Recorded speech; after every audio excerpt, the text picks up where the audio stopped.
প্রিয় দর্শক আসসালামু আলাইকুম। তো দর্শক যাকে দেখতে পাচ্ছেন তার নাম হচ্ছে সোনালী। সোনালীর জীবনে অনেকে কষ্ট।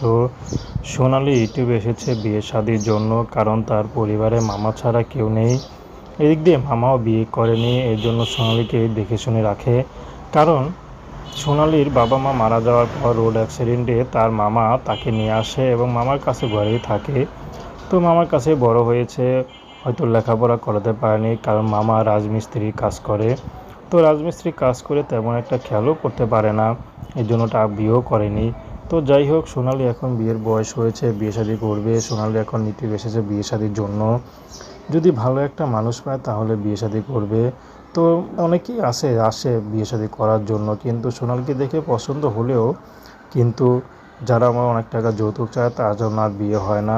তো জেনে সোনালির একটি কথা, যে নাকি শুধু আমাকে পছন্দ করে বিয়ে করবে, আমি শুধু তারই হব, তার বয়স যেমনই হোক না কেন। তো দর্শক, প্রেম ভালোবাসা বিয়ে শাদী করা আপনাদের একান্ত ব্যক্তিগত ব্যাপার। আসসালামু আলাইকুম।